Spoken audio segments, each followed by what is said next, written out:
Morning YouTube, Warbles on a lot here. Sunday 21st of May, just getting ready to record the roundtable discussion, which I think is going to be dedicated to Trumpicana. It's been in Washington. Now, since the president spectacularly fired the FBI director James Comey, a lot of fire has been directed at Donald Trump, and it's coming from all sides. Indeed, every American newspaper is filled with stories, op-eds, columns about Trump's failures, and ways to think about even getting rid of him. Meanwhile, the internet increasingly functions as a fake news bubble for liberals on the left who've got conspiracy theories abounding on real and imagined links between Trump and the Kremlin. Here's the president this week on the decision to appoint an independent counsel to look further into any collusion between Russia and the Trump campaign. I respect the move, but the entire thing has been a witch hunt, and there is no collusion between certainly myself and my campaign, but I can always speak for myself and the Russians. Zero. Did you at any time urge former FBI Director James Comey in any way, shape, or form to close or to back down the investigation into Michael Flynn? And also, as you look No. Next question. It's President Trump a few days ago. So what the heck is going on here? Is this, as the president says, a witch hunt against Donald Trump? Or are we on the cusp of a major political scandal that could very well lead to Trump's downfall? Well, let's turn to our Sunday roundtable. Nicole Hemmer is Assistant Professor of the Miller Center for Public Affairs at the University of Virginia. She's been everywhere this week, from CNN to Vox to Politico to the Washington Post to National Public Radio, and it's great to invite her back to the ABC. Hi there, Nikki. Hi. Stephen Loosley is a former Labor Senator and President of the ALP.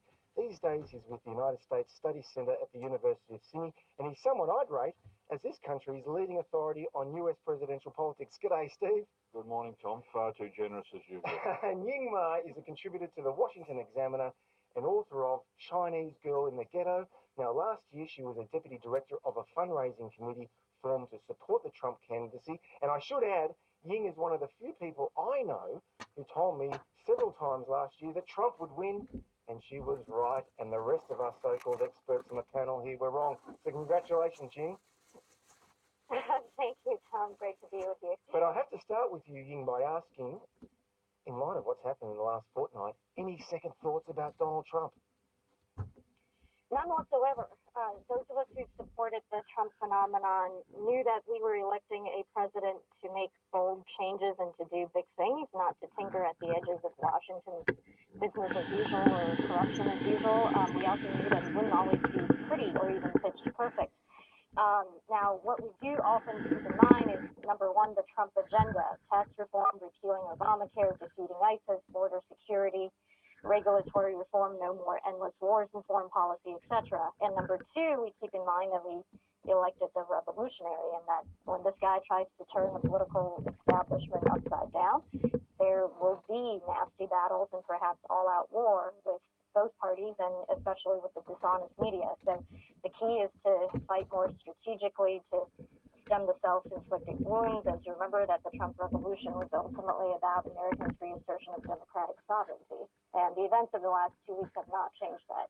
Well, the prevailing wisdom in Washington would disagree. Nikki, how much damage has the past fortnight's news done to the Trump presidency?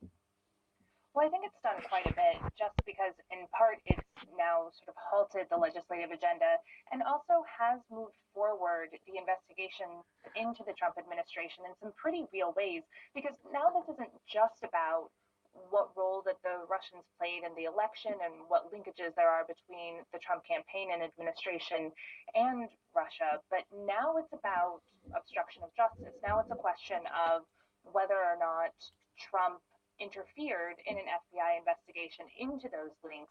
And sometimes, like they say, the cover-up is worse than the crime. And sometimes the cover-up is the crime, and that's the thing that a special counsel is now looking into. Well, let's go to this so-called Comey memo, Stephen. I mean, according to the New York Times this week, the president asked the then FBI Director James Comey in February to drop the Russia investigation. The White House has denied any wrongdoing. What's the significance of the Comey memo? The significance of the Comey memo is a contemporaneous record of the conversation with the President of the United States. And if, in fact, the President did ask the Director of the FBI to drop the investigation to Michael Flynn. That comes perilously close to being obstruction of justice, which was, of course, the first matter on which Richard Nixon fell in 1974.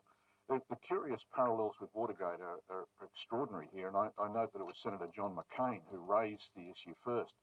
But Tom, being someone fascinated by the Nixon presidency like myself, you'll be fascinated to recall that on June 10th, 1974, Richard Nixon, to escape Watergate in Washington, D.C., left on a tour of the Middle East. That's right, to he did to Egypt. Israel, Egypt, Jordan, and Saudi Arabia. Yes. And of course, the major US ally after Israel at the time was Iran. Yes. And there was a huge deal signed in Saudi Arabia on arms sales. There have been huge deals signed with the Iranians that's at right. the time. We'll get to Watergate more later, but look, to put you on the spot though, Stephen, if indeed this edict from Trump to Comey last February was so outrageous, why didn't Comey resign there and then? Why didn't Comey alert the leading congressional figures, both Republican and Democrats, who are leading these investigations in the Congress? That's a fair question, and I'm assuming that's one of the issues that Director Mueller, the new special counsel, will focus upon as to what the appropriate response was from the director of the FBI at the time. So in a way, this Trump-Comey spat, at least, is a he said issue, unless, of course, tapes do emerge. Now, given Trump's record of false and misleading statements, Ying, how damaging are these claims? So let's step back for a second. Just because newspapers report that the Comey memos exist does not mean that they actually exist. I work with newspaper reporters all the time. They lie all the time, particularly reporters from newspapers that claim to be the best in the country. Now, if the memos do exist, do they in fact say what the papers say they actually say? And finally, whatever the memos actually say, let's not forget that James Comey testified under oath in Congress that there has been no effort from the White House to stop the Russia investigation, and that testimony took place after the memos were allegedly written. Now, he was not the only person who testified to that fact. The current acting FBI director, who is a big fan of James Comey, also testified under oath that there has been no effort by the White House to stop the Russia investigation. So let's not get ahead of ourselves, and it's a little bit premature to talk about the scandal and comparisons to Watergate. I think that we get a little worked up just because we see an article in the New York Times and the Washington Post, and we think that that's gospel. Let's remember that it's not. And we should note that yesterday it was announced that Comey will testify at a Senate Intelligence Committee after Memorial Day, which I think is later this month or early next month.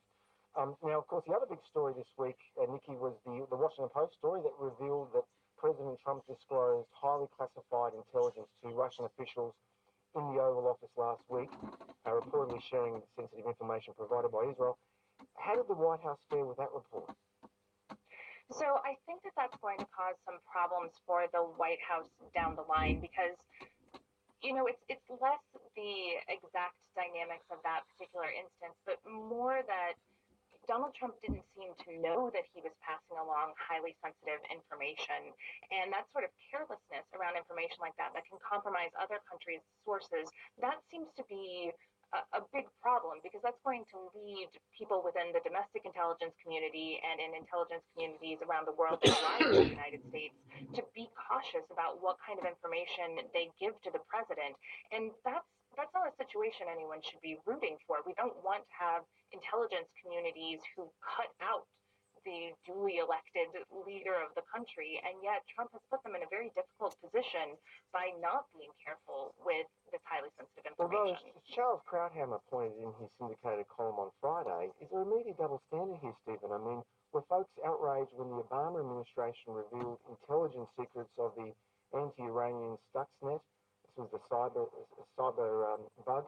Or when the Obama administration blew the cover of a double agent in Yemen. Surely there are double standards here, aren't there? Well, I think the same standard must apply, that sensitive intelligence that's shared by allies with the United States and likewise. And Australia, for example, benefits enormously from intelligence sharing with the United States, really has to be treated very carefully. This appears to be something bordering on recklessness because the classification on the information that Donald Trump apparently gave Sergei Lavrov and Sergei Kislyak, the ambassador. Russian ambassador. Mm-hmm.